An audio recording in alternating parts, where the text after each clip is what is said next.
ಎಷ್ಟು ಮಾಡ್ತೀರಿ ಇವತ್ತು? ಸರ್ ಒಂದು ಆನ್ ಮಾಡ್ತೀವಿ ಸರ್. ಈಗ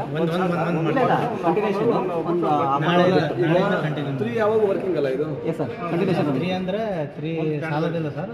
2 ರನ್ ಮಾಡಿ ನಾವು ಅಲ್ಲಿ ಒಂದು ಮಾಡ್ತೀವಿ ಸರ್. ಕಂಟಿನ್ಯೂ ಒಂದು ಡೇ ಬೈ ಡೇ ನೋಡ್ಕೊಂಡ್ರು ನೀರೆಲ್ಲಿ ಜಾಸ್ತಿ ಬೇಕು ಅಂದಾಗ ನಾವು ಜಾಸ್ತಿ 3 ಆನ್ ಮಾಡ್ತೀವಿ. ಸೊ ಟೂ ಈ ಕಡೆ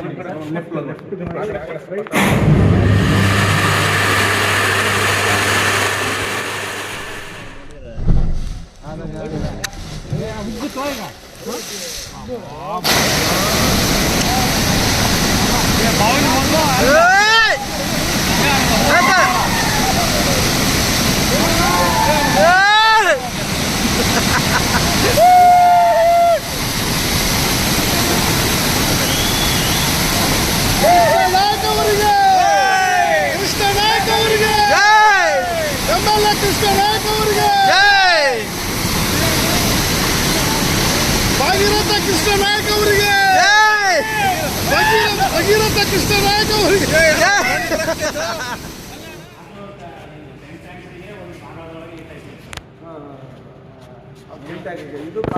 ಇದು ಕಾಲುವೆ ಸರ್.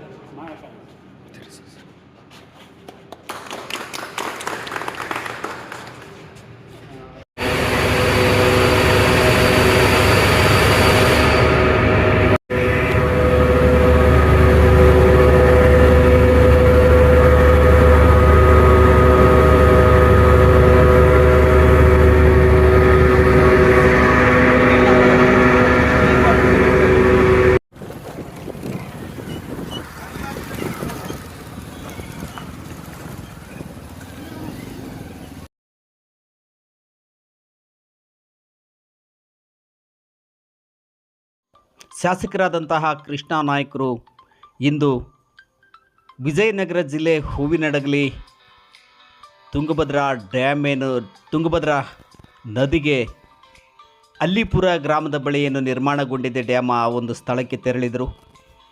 ರೈತರ ಹೊಲಗಳಿಗೆ ನೀರರಿಸುವಂತಹ ಕಾಲುವೆಗಳಿಗೆ ನೀರು ಹರಿಯುವಂತಹ ಒಂದು ಪಂಪಿಗೆ ಬಟನನ್ನು ಒತ್ತಿದರು.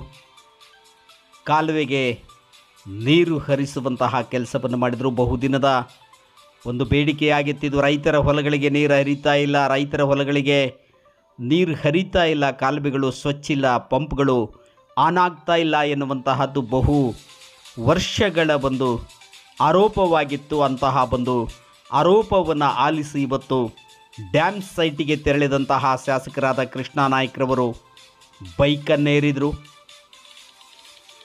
ಕೃಷ್ಣನಿಗೆ ವಾಯುಪುತ್ರ ಸಾರಥಿಯಾದರು. ಕಾಲುವೆ ದುರಸ್ತಿಯ ಬಗ್ಗೆ ಅಧಿಕಾರಿಗಳೊಂದಿಗೆ ಚರ್ಚೆ ನಡೆಸಿದರು. ಸಂದರ್ಭದಲ್ಲಿ ವಿಜಯನಗರ ಜಿಲ್ಲೆಯ SC ಮೋರ್ಚಾ ಜಿಲ್ಲಾಧ್ಯಕ್ಷರಾದಂತಹ ತೋಟ್ಯಾನಾಯ್ಕರವರು, ಪುತ್ರೇಶ್, ಪುನೀತ್, ಸಿಂಗಟಾಲೂರು ಏತ ನೀರಾವರಿ ಯೋಜನೆಯ ಶಿವಮೂರ್ತಿಯವರು, AW ರಾಘವೇಂದ್ರವರು, ಅಲ್ಲಿನ ರೈತರು, ಗ್ರಾಮಸ್ಥರು, BJPಯ ಕಾರ್ಯಕರ್ತರು ಕೃಷ್ಣ ನಾಯ್ಕರವರನ್ನು ಅತ್ಯಂತ ಆತ್ಮೀಯವಾಗಿ ಸ್ವಾಗತಿಸಿಕೊಳ್ಳುವುದರ ಮೂಲಕ ತಮ್ಮ ಅಳಿಲನ್ನು ತೋಡಿಕೊಂಡರು ರೈತಾಪಿ ವರ್ಗ. ಬಹುದಿನದ ಬೇಡಿಕೆ ಇದು. ಕಾರು ಹೋಗ್ತಾ ಇಲ್ಲ ಎನ್ನುವಂತಹ ಕಾರಣಕ್ಕೆ ನೋಡಿ ಈ ರೀತಿಯಾಗಿದೆ ಇದು ಕಾಲುವೆ. ಇವತ್ತು ಬಟನ್ ಒತ್ತಿದ್ರಿಂದ ಧುಮ್ಮಿಕ್ಕಿ ಹರಿತಾ ಇದ್ದಾಳೆ ತುಂಗಭದ್ರೆ.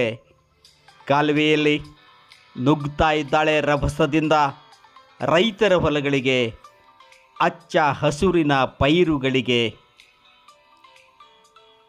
ಜೀವನಾಡಿಯಾಗಿ ತುಂಗಭದ್ರೆ ಹರಿದರೂ ಕೂಡ ತಾಂತ್ರಿಕ ದೋಷಗಳು, ರಾಜಕಾರಣಿಗಳು, ಅಧಿಕಾರಿಗಳ ಇಚ್ಛಾಶಕ್ತಿಯ ಕೊರತೆ ಇವೆಲ್ಲವೂ ಕೂಡ ರೈತರನ್ನು ಇನ್ನೂ ಕೂಡ ಒಂದು ರೀತಿ ಅಭಿವೃದ್ಧಿ ಆಗೋದಕ್ಕೆ ಬಿಟ್ಟಿಲ್ಲ. ಕಾತ್ ನೋಡೋಣ.